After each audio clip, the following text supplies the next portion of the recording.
Tribunal চলছে, এখন কি পরিস্থিতি বিষয় নিয়ে? মানে এই মুহূর্তে মানুষ একটু শান্তিতে আছে, এবং তার কারণ হলো এরা বাঙালি। শান্তিতে আছে তার কারণ আমাদের রাজ্যের প্রায় ৮০ থেকে ৯০ লক্ষ মানুষ সহ নাগরিক চিরকালের জন্য বেনাগরিক হতে চলেছে। কিছু বাঁচলেও বাঁচতে পারে, অনেকের ভোটার ব্যাংক অ্যাকাউন্ট বন্ধ হয়ে যাচ্ছে। আমারই ঘনিষ্ঠ একজনের ধামাখালি বাড়ি, সে বম্বের প্রতিষ্ঠিত মানুষ, তার ডিলিট হয়ে গেছে, তারা যুগ যুগ ধরে বাস করছে, কিন্তু গতকালকে সে আমাকে খবর দিচ্ছে তার ব্যাংক অ্যাকাউন্ট বন্ধ হয়ে গেছে। এরকম একাধিক জনের কাছ থেকে খবর আসছে। কেউ জমি কেনা বেচার কাজ করে, সেটা পাচ্ছে না। ফলত বাঙালির একটা ভয়ঙ্কর অবস্থা আসছে, কিন্তু বাঙালি ঘুমিয়ে আছে। ওই যে বাঙালির পদে সুড়সুড়ি দিয়ে দিয়েছে, একটা করে পড়াক করে দিচ্ছে, আর বাঙালি ভাবছে এটা ভালো, এটা ঠিক আছে ঠিক আছে, হবে হবে হবে।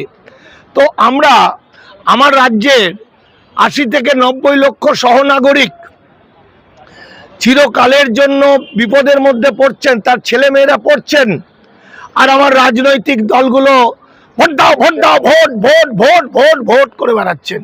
কি আনন্দ! এই নেমক হারাম বেঈমানদের বাঙালি চেনে না উচিত। প্রতিটি রাজনৈতিক দলের, প্রত্যেকটা রাজনৈতিক দলের আমি অনেক আগে থেকে বলছি যে এত সাহস পায় কোথা থেকে এরা?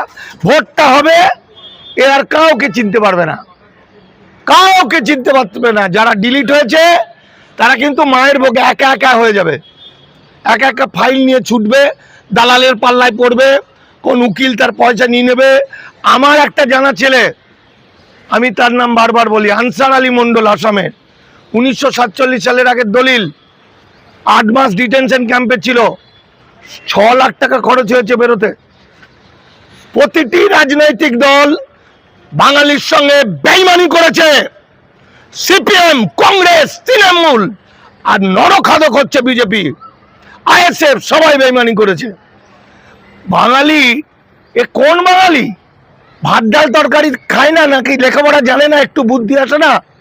19টা ট্রাইব্যুনাল, একটা ট্রাইব্যুনালের, আমার একটা ট্রাইব্যুনালের দায়িত্বে যে আছে সে আমার চেনা, একটা ট্রাইব্যুনালে একদিনে 50 থেকে 56, 57, 60টা, ম্যাক্সিমাম 60টা হচ্ছে, ফাইনাল হচ্ছে। তাহলে যদি 60টাও হয়, তাহলে 19টা ট্রাইব্যুনালে কত হবে? 1000। তাহলে 1000 মানুষ নিষ্পত্তি হবে। তাহলে ভোট পর্যন্ত কবে? 3 দিন আগে আরম্ভ হয়েছে, 23 তারিখ পর্যন্ত, 2 দিন আগে নির্বাচন কমিশন, সুপ্রিম কোর্ট বলে দিয়েছে। সুপ্রিম কোর্টের আমরা তো বলে দিল যে সব ওদেরকে জালিয়াত ফালিয়াত বললে তোমার চ্যানেলের গোলমাল হবে। আমি ওই জন্য ভদ্রলোক বলছি, ওরা ভালো মানুষ, ভালো মানুষরা বাঙালিকে ধ্বংস করার জন্য আশীর্বাদ করে ঢপবাজিগুলো দিয়েছে। বাঙালি আন্দোলন বন্ধ, বাঙালি শুয়ে পড়েছে। তাহলে গল্পটা কি দাঁড়ালো? মাত্র এই কদিনের মধ্যে 3-4 হাজার, আর 29 তারিখে ভোট, মানে 27 তারিখ পর্যন্ত আরো 5-6 হাজার, মানে 20,000, 18,000, 20,000 মানুষের নিষ্পত্তি হবে। তাহলে যেখানে লক্ষ লক্ষ 90 লাখ মোট, এই অ্যাডজুডিকেশন থেকে তো হলো 27 লাখ না 28 লাখ, তাহলে বছরে 200 দিন কাজ করবেন বাবুরা, খুব বেশি হলে। আর একদিনে যদি 1000 জনের নিষ্পত্তি হয়, তাহলে বছরে 2 লাখ নিষ্পত্তি, তাহলে 40 লাখ হতে কত বছর লাগে? দাড়ি গোপ পেকে পুকে গাঁট ফাট ভেঙে এরকম হয়ে যাবে, কৃতদাস হয়ে যাবে, সব কৃতদাস হয়ে যাবে, এতদিন চলবে। আর তাই শুনে আমাদের নেতারা বড় বড় ভাষণ দিচ্ছে, আর আর বোকা দেশ বাঙালি সেও বগল বাজিয়ে নাচছে, ট্রাইব্যুনালে সব হয়ে যাবে, সব শেষ হবে। ট্রাইব্যুনালে লড়তে লড়তে লড়তে লড়তে লড়তে লড়তে সব শেষ হয়ে যাবে। খেতে পায় না, 500 টাকা 1000 টাকা স্কিম, লক্ষ্মীর ভান্ডার নেওয়ার জন্য সারা মাস ধরে বসে থাকে, কবে 1 মাস হবে? তাই তো 1,500 টাকার যুবক ছেলেরা কবে 1,500 টাকা পাবো বলে তাকিয়ে থাকবে। তো তারা ওই ওই কলকাতা শহরে আসবে, অমুক জায়গায় আসবে, ছেলে পিলে নিয়ে ট্রাইব্যুনালে যাবে, কত টাকা খরচ? এটাকে ভ্যানতারাগিরি, বদমাইশি।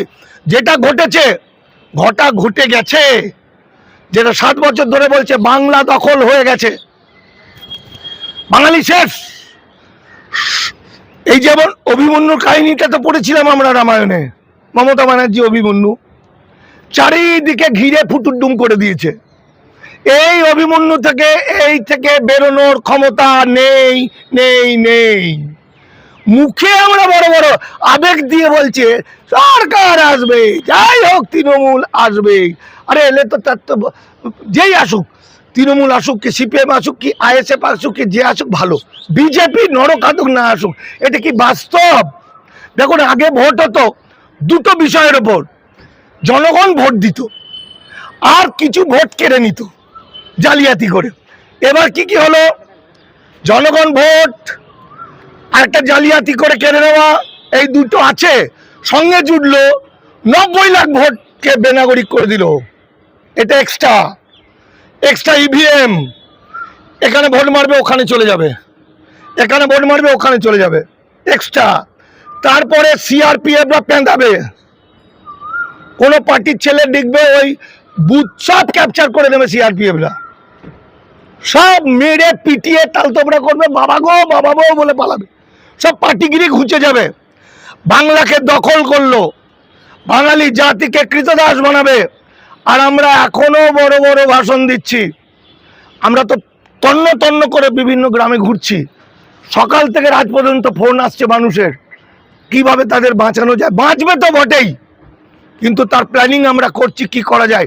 আমি গেছিলাম কেতুগ্রাম 2 রাজুয়া গ্রাম, আমারই ঘনিষ্ঠ দাদা আয়ুব হোসেন, প্রত্নতাত্ত্বিক লেখক, ঐতিহাসিক লোক গবেষক, ইংল্যান্ড থেকে অস্ট্রেলিয়া থেকে তিনি ডিলিট পেয়েছেন। 1939 সালে জন্ম। আয়ুবদার 4 ছেলে পুলিশ ডিলিট হয়ে গেছে, আয়ুবদা নিজে ডিলিট হয়ে গেছে, আয়ুবদার বাড়ির 8 জন ডিলিট হয়ে গেছে, আয়ুবদার গ্রামের 750 ভোটার, তার বেশিটাই তৃণমূল, 650 ফুটুর ডুম। কিসের ভোট? কে করাচ্ছে? কেন মমতা ব্যানার্জি এই দায়িত্ব নিল? মমতা ব্যানার্জির বলা উচিত ছিল জনগণ বুঝে নেবে, জনগণ ঠিক করবে ভোট হবে কি হবে না। পাবলিক, উনি কেন এত আশা দিলেন? উনি পারবেন রক্ষা করতে? পারবেন? ক্ষমতা আছে? আজকে গতকালকের খবর, আইপ্যাককে গুটিয়ে দিয়েছে, ভোটের 3 দিন আগে আইপ্যাক গুটিয়ে দিয়েছে, 20 দিনের জন্য ছুটি বলে দিয়েছে। এমন ভাবে তাদের উপর টর্চার করেছে এনআইএ, ভোটের সময় তারা দরজা বন্ধ করে পালিয়েছে।